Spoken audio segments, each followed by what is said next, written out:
Hello, world. Welcome to Rex Arthur TV. This is the Rex Arthur Show where we discuss LGBTQ issues with an LGBTQ perspective and an LGBTQ approach.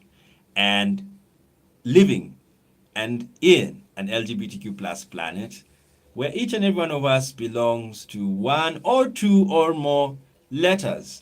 And we're going to do that. This is the Rex Arthur Marathon. We're going to talk about belonging to more than one. Contrary to belief, people think that you must only belong to one letter. But when you look at the sexual orientations, not all of them are. Some of them are very omnisexual, meaning they are found in every sexual orientation. And we're going to do that in the other video for today.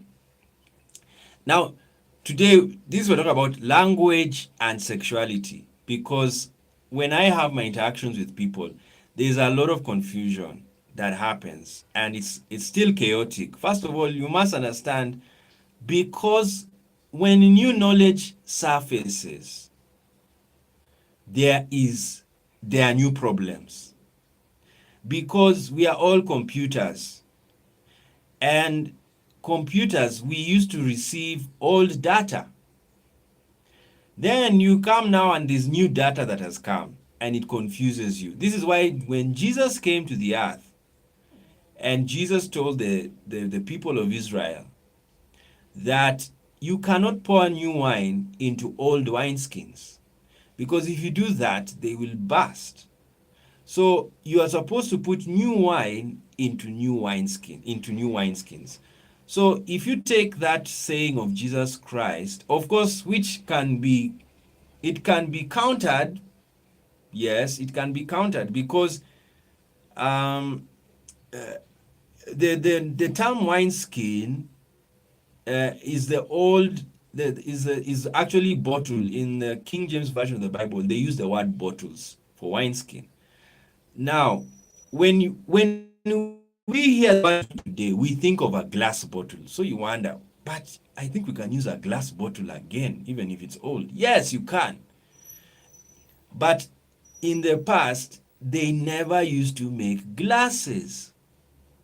They had no glass bottles. You see, you need to know what was there in the past. They didn't have glass bottles. So that's why they use the word wineskins. They were bags where they used to put wine and they would burst because the wine skin, was not made of glass. But when glass was invented and people started making glass bottles, they could even store new wine in an old glass bottle, just like perfume. When your perfume gets finished, you can go and refill using the old bottle. So, what does that mean? Jesus' statement has been cancelled by science because the people listened to the statement and said, okay, what do? We want to use the same bottle or the same wine skin for new wine, but it gets burst. So what do we do? So let's solve it. They solved. Then ta-da! They invented glass, and that was the end of the game. Now people, how do you buy glasses every time you drink water in your house? No, you just wash it. You just wash it. That's what you do. So that's what happened to wine also. You can wash the wine bottle and go and refill it. So what am I trying to say? Even if you're an old person, you can clean your mind to receive new data. That's why it's called brainwashing. When somebody wants to give you new data, they brainwash you with the new data. That's what happens. So, because if you don't brainwash somebody whom you want to have new data, they will still remain in the old data form. It's like a wine bottle. If you don't wash the bottle very well, the remains of the old wine will be inside. And so the wine won't taste as pure as when the wine bottle has been thoroughly cleaned and when it's thoroughly cleaned. So that's what is happening today in the world. Many people did not know LGBTQ persons exist, or if they knew they existed, they didn't know that it is natural. They thought it's a sin. But now science has shown us that it is not a sin. But majority of the people have the old data, and they think that it is something you can change somebody to become. And you can't. You cannot change a gay person to be straight. It's impossible. Yes, it is impossible.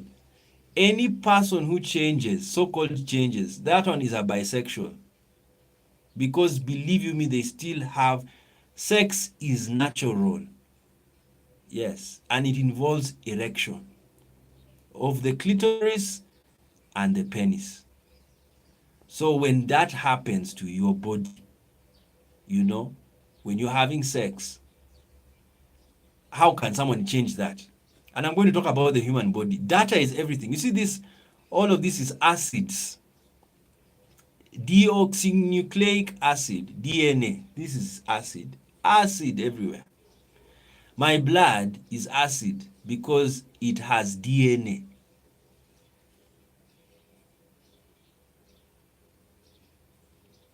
And that's what you need to know about. And this is why I'm going to do a study about the vegan movement. You know, the people who are vegetarians, they are putting less acids in their body.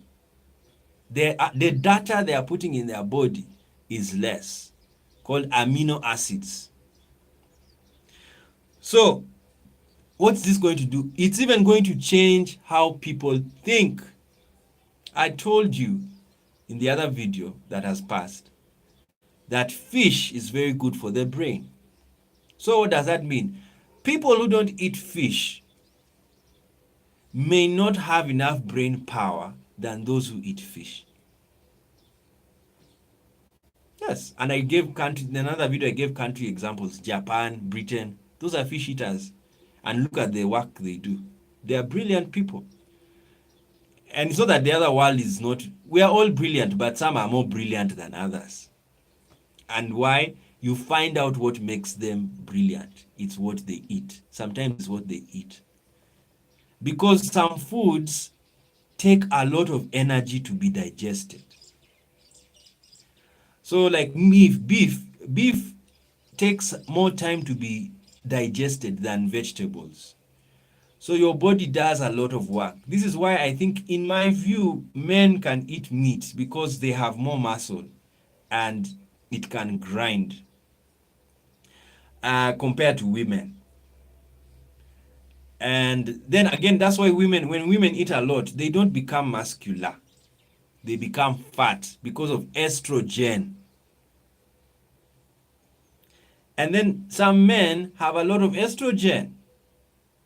So when they eat a lot, they also become fat but not muscular, even if he's a man. To become masculine, you do exercises. That's why the women in Sparta had biceps. They were strong women.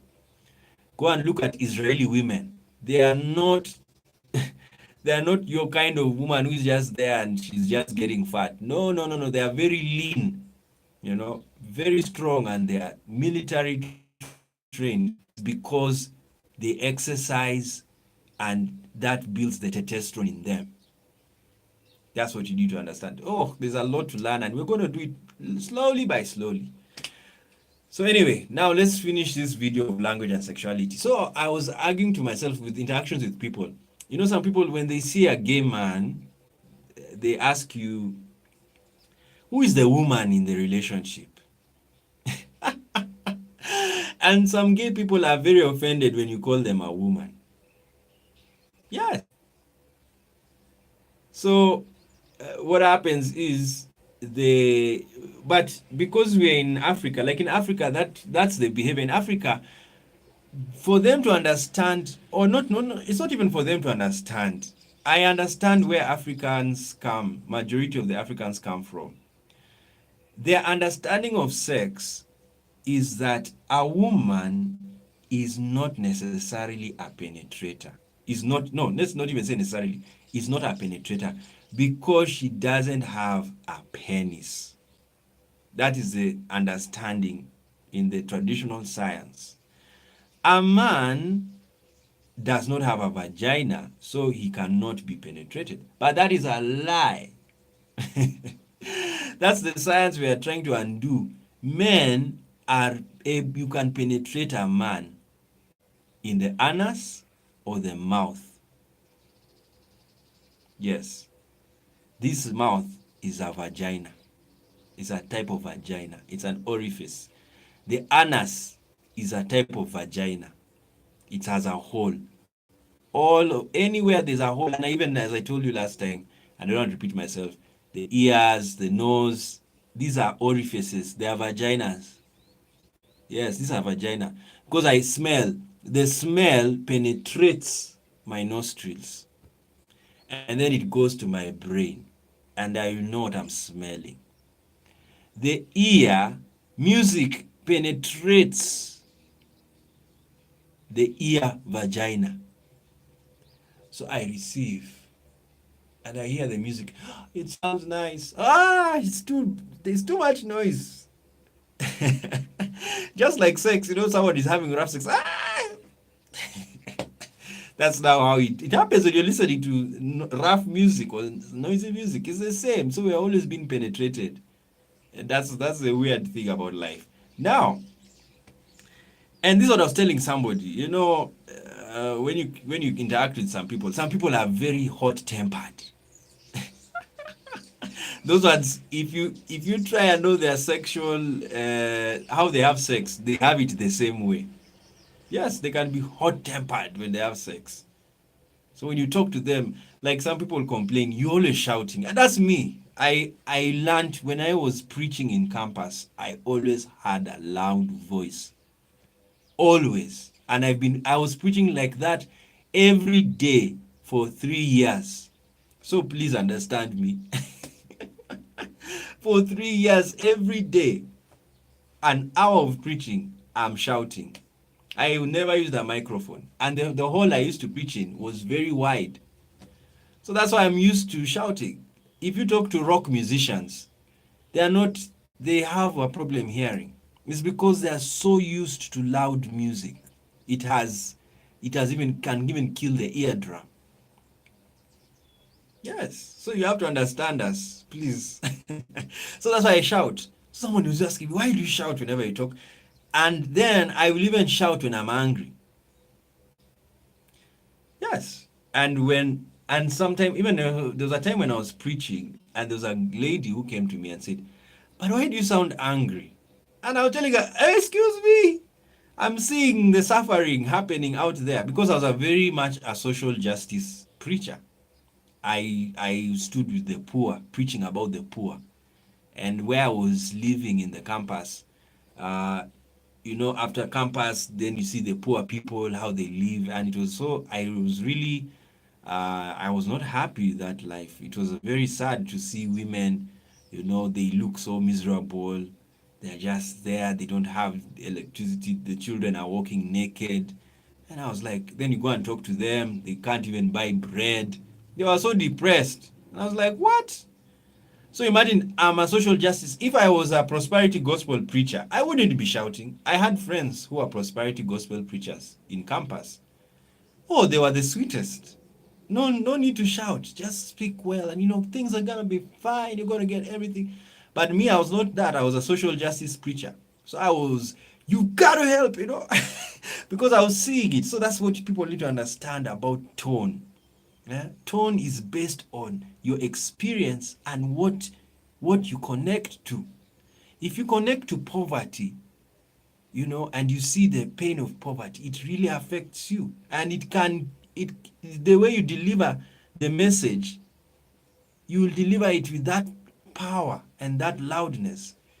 But if you're a prosperity gospel guy and you're with rich people, life is nice. I mean, why are you shouting? Everything is there.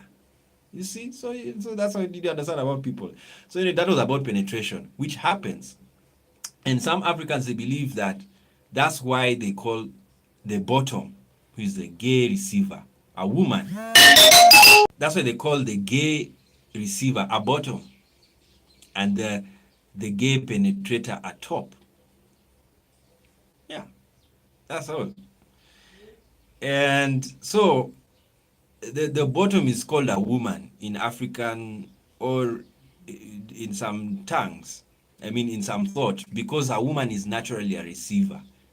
But as I've told you, that's not the truth. We are all receivers.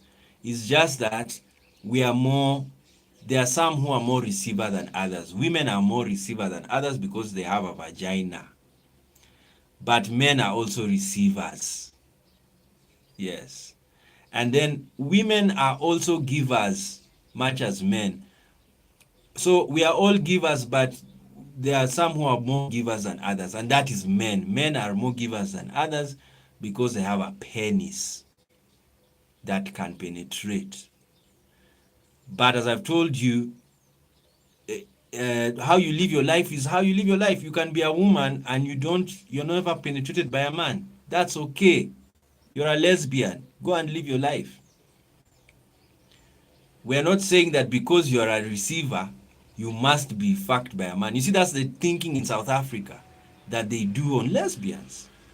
And it's wrong. A lesbian is a lesbian. She wants to be penetrated by a woman. And they are you can penetrate a woman. A woman can penetrate a woman. Yes, and give that woman pleasure. So please accept the lesbians in your society. Yes, and do not fight a lesbian for not getting penetration from a man. She doesn't want it. It doesn't make her happy. That is what you do. And people think happiness is artificial. It is natural. Psychology is natural. Do what makes you happy. Do you know why you do what makes you happy? It is who you are. Yes. So you cannot rape a lesbian to correct her. What are you correcting? You're not correcting. Because she's not enjoying herself. This is why rape is not sex. Sex has to be consensual, number one. Number one, sex has to be consensual. If there is no consent in sex, it is not sex. This is why child abuse is not sex. Because a child cannot consent. This is why rape is not sex. Because the victim did not consent. So when you meet a lesbian, please respect her and give her space. This is why we are in the decriminalization movement, to decriminalize laws that are against LGBTQ persons. Yes, everybody should live the life they want to live. That is their shape. That's who they are formed to be. If you're a woman and you want to be penetrated by a man, go. And if you're a woman who doesn't want to be penetrated by anybody, please let nobody penetrate you. You see, sex is consensual. If you're a man, you don't want to have sex, please, nobody should disturb you. Yes, it is your life. And those are called asexuals. And we're going to discuss that in the video to come. Now, anyway, so that's what you need to understand about sex, sexuality, and language. So sexuality and language is going through a lot of transformation because then you have trans women. And a trans woman is a woman. She's a special kind of woman. Now, this has been a very big war in the LGBT community and also the straight community because people are not understanding, how can a trans woman be a woman? Yes, she is a woman. It's just a woman who was assigned male at birth. Transgenderism is natural. Why? Because of the hormonal infrastructure, the internal sex organs infrastructure, the external sex organs infrastructure, and the psychological infrastructure. All of those infrastructures create our sexuality. All, and they are all natural. This thing that people say trans women are not natural, they are natural. Yes, please understand it. I don't know how many times I would say it, but I'll have to go and read the World Health Organization's press statement on transgenderism. Transgenders are natural. They were assigned as males, but internally they are female. Psychologically, they are female.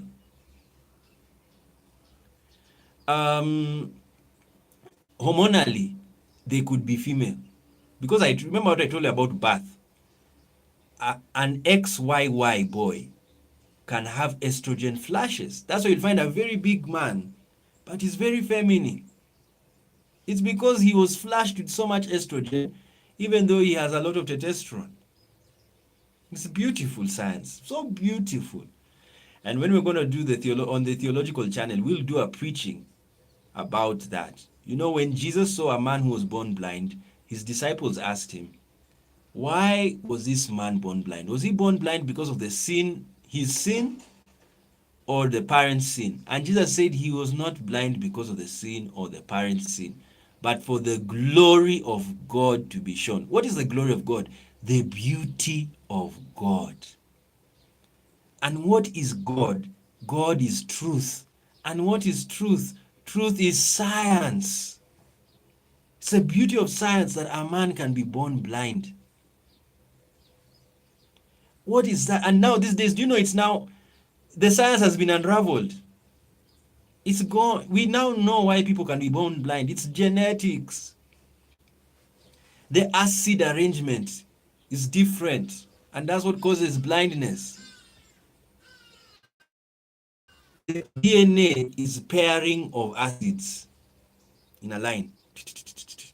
So this pair, this one has a problem, this one doesn't have a problem, and then they pair. Because acids pair, just like when you eat. You know, when you eat, it's also a genetic exercise. But it's not a strong one because your body has already been genetically set up. Your body was already genetically set up in conception, at conception. Then it grows. So sometimes this is why some children who are fat when they were young become slim. It's because they were maybe not doing, the data they were putting inside them did not build their genetic infrastructure, which is also data made. It's acids. All the foods we eat have a level of acid. That's why when you eat a lot of fatty acids, you become fat. It changes you. In fact, if you want to change your look, change your diet. Yeah, change your diet. You will change your look. It's so easy. So that's why. And why will your look change? Because your look is genetic. It's acidic. Deoxynucleic acid and ribonucleic acid. All of those, riboxynucleic acid, RNA and DNA. We are made up of acids. And each and every one of us, the acid arrangement is different. So for transgenders, you will find they can be male, but they have a lot of estrogen. And that's why you find a transgender, I want to be a woman. Oh, I like being, they're just doing this. Yes, it's natural and it's beautiful. Understand, it's diversity. That's what I've said. Jesus told these people that man was born blind because to show the glory of God. And I've told you, God is truth and God is science. The glory of science, the beauty of science. Yes, it's the beauty of science. There are some people who are born blind, one eye. The other one is okay. That's is beautiful. That's why to me nobody is useless, because everybody is a specimen of study. Everybody. Even Hitler, they need to study him. Do you know they studied Hitler and what did they find? He had a female brain. His brain was the size of a woman's brain. Now the next study they should have done was his brain interconnected as a woman's. It could have, because it was a female brain. Yes. That's what you need to understand about Hitler. And to understand why did he go through that thought life that led him to hate Jews. He received data. You see, people think Hitler came from the sky. He was born. He went to schools that taught anti-Semitism. You know, people think anti-Semitism started in Nazi Germany. It was in Europe. It has been in Europe for thousands of years. Hitler is gone. It's still there. Why? Anti-Semitism